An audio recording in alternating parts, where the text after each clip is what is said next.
Құрметті оқырмандар, әңгіме басталмас бұрын лайк, комментарий жазып қолдап кетіңіздер. Және бізді қай қаладан тыңдап отырғандарыңызды жаза кетіңіздер. Мен ауылдың шетінде жатаған 2 бөлмелі лашықта өмір сүрген қыз едім. Күн сайын таңертең тұрып қораға жүгіретін, шелегімен сүйретіп су таситын, пеш жағатын, іні-сіңлілеріммен нан таласып өсетін балалық шақ менің тағдырымның ең тұнық беттері болып қала бермек. Мен үйдегі жалғыз сұлу қыз едім.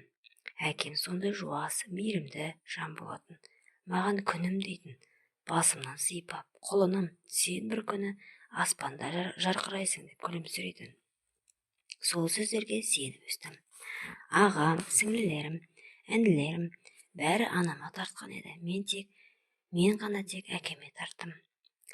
Анам бізге көбіне салқын қабақпен қарайтын. Жұмысы, уайымы көп болды ма, әлде жүрегінің түбінде бізге деген реніш болды ма, білмеймін. Бірақ ол біз үшін ешқашан уайымдап қам жемейтін. Мектеп формасы жыртылса да жаңасын әпермейтін. Киімді көбіне апайларымыздан киіп өстік. Соған қарамастан мен әрдайым таза, жинақы және көзге түсетін қыз болуға тырыстым. Бала күнімнен ән айттым, радиодан шыққан ескі әуендердің бәрін жатқа айтатын. Мектепте ән салып жүріп, кештерде танылып, ауылдың кішкентай жұлдызына айналдым. Ән айтқанда бәрі тына қалатын. Ал менің жүрегім дүрсілдеп өмірге ғашық болып кететін. Арада жылдар өтіп жатыр. Мен де бой жетіп, ұзын бойлы, сұлу қыз болдым. Ел сүйсінетін даусым бар. Түрімде, мүсінімде жігіттерді тамсандыратындай еді. Ағам ол жылдары мектепті әлдеқашан бітіріп Астанада жұмыс жасап жүрді. Қара торы сұлу жігіт еді. Құрбыларым жиі айтатын. Астанадан жұмыстан келген еді, кеш келген еді. Ішім ауырып тұр деп жатып қалды бірде. Жолдан ұшынып қалған деп ойладық. Сол күні әке-шешем тойлап қонаққа кеткен. Таңға жоқ келді. Әдеттегідей бәріміз ұйқыдамыз. Таңертең ағамды ояттық, тұрмады. Түскі уақытта ояттық, тұрмады. Сол күні ағамнан айырылғанымызды кеш білдік. Өкініш өртенді.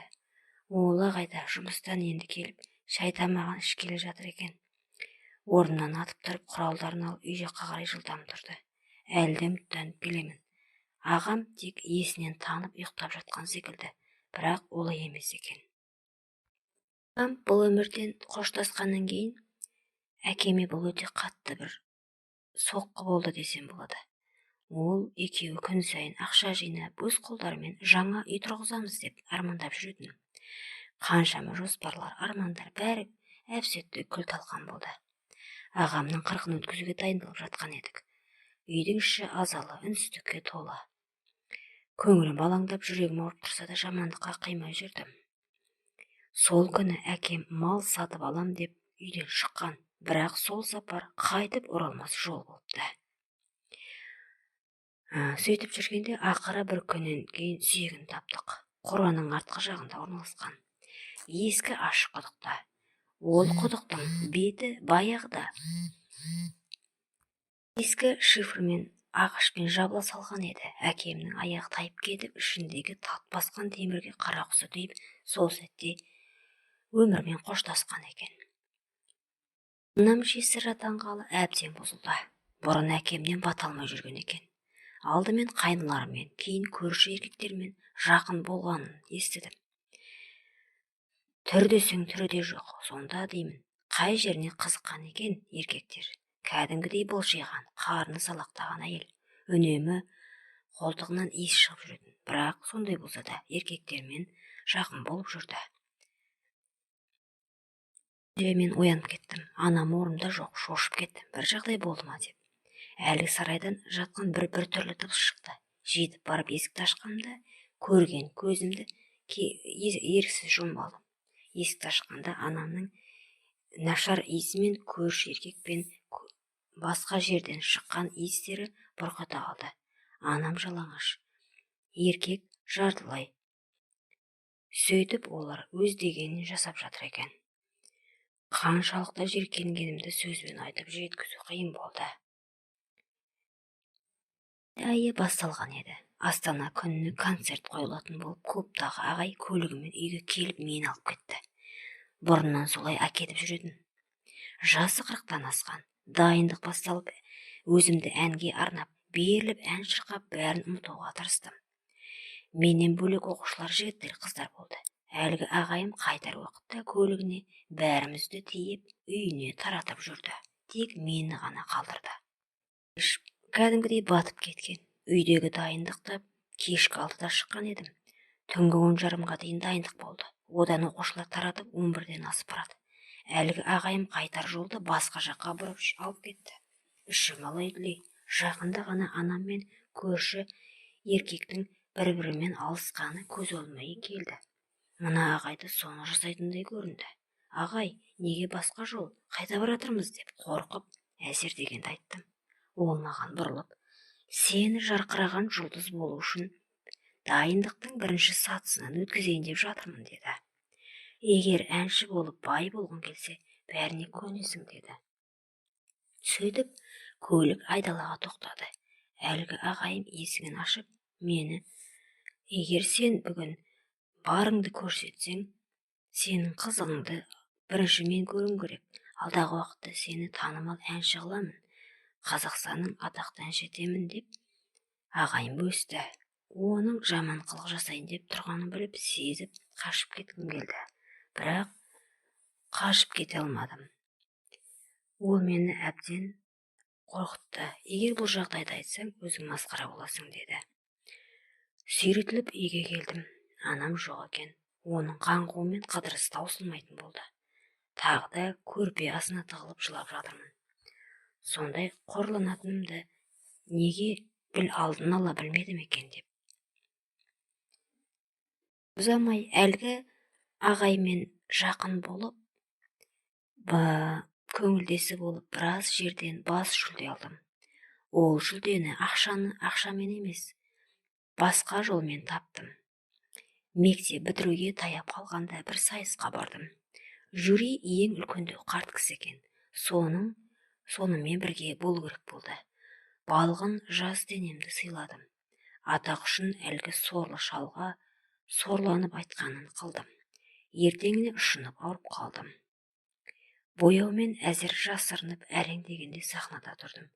Бас жүлде алдым, бірақ еш уақытта қуанған емес едім. Мектеп бітіруге санаулы күн қалғанда сыныпта құрбымның ағасы әскерден келіп, мектептегі ұстаздарына сәлем беруге ішке келді. Біздің мұғалімге сәлем беруге келген ғой. Сыныпта отырғанбыз. Көбіне сабақ бола бермейтін. Бітіруге дайындық деп апайлар сабақтан босатып қойған. Әлгі сыныптасымның ағасы кіріп келгенде алғаш рет жүрегімді етті. Алғаш рет жігітке ғашық болдым. Баяғы ауылдан көретінмін. Бірақ бұлай аса мән бермеген екенмін. Әлгі жігітке тесіліп қарап қалыппын. Ол да маған күліп қарағандай болды.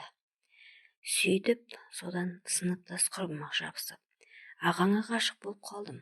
Ол сондай өзгеріп кеткен. Мәссаған, алғаш рет ғашық болып қалдым деп, сол жерде бүкіл қыздар еститіндей ашық айттым. Ертеңіне сыныптағы құрбым мәз болып келді. Сені ағамдан ұнатып қалыпты, кездесуге шығасың ба деп қарап тұр. Иә, кездесуге шығамын. Нешеде екен дедім. Олай біздің алғашқы кездесуім болды. Өлерде ғашық болдым. Ол жігітті мен десе баяғым барлығына дайыр болды. Мектеп бітірген соң кешкі отырыста кездестік. Сол күні етекірім жоғып келетін күн еді. Соны пайдаланып әлгі жас еш уақытта төсекте болмаған ғашығыммен жабысып, оны дегенмен жеттім. Сол түні бірге болған біздер махаббатқа күйіп, мен аттестат алғанша кездесіп жүрдік. Аттестат алған бойда ол мені алып қашып әйел етті. Ата-енем мені жақтырмай біраз жыл бойы бөлек тұрып, осы жылдары ғана арамызға сыйластық бар. Күйеуіме ғашық болғаным сонша атақтан, әншіліктен бәрінен бас тарттым. 18 жасымда тұрмысқа шығып, 28 жасымда құрсақ көтердім. 10 жыл бойы емделдім. Неше түрлі инфекция болды. Күйеуіме айтпай емделдім. Күйеуім үнемі военный жұмыста жүргесін, көп сырымды біле қоймайтын. Десе де Аллаға шүкір, мені еш уақытта тастап кетпеді. Анаммен араласпаймын. Бауырлармен де араласпай кеттім. Інілерім әр қалада қаңғып жүр. Сіңілдерім анам және мен сияқты жеңіл жүрісті болған екен. Ата-енем сол үшін де мені жақтырмаған шығар. Құдағи деп анамды үйіне шақырмаған. Себебі ол оның қандай әйел екенін білген екен. Бір жылдары естідім. Анам айтыпты, шалқардың ең тәуір қызын біз алған екенбіз деп. Сол кезде ішім алай дүлей болды. Барлығы анамның кесірі ғой. Бірақ өзімнен де кінәм бар. Марқұм әкем біраз уақыт бойы әнші болма қызым деп жиі айтатын еді. Тыңдамау едім. Әттең, әкеме еркелеп, бұртиып жүруші едім. Кезінде мені алдап, керемет сені әнші қыламын деген ағай түрмеге түскен екен. Тағы да оқушы қызды білгенін жасапты. 8-ші сыныпта оқитын әкесі біздің туысымыз, анамның көңілдесі болған екен. Оның шешесі қызы үшін күресіп әділ жаза орнатқан екен. Қалай, кезінде көз жасыма қарамай сотталған ағайда қызы абыройын төккен әке де мені қорлап еді.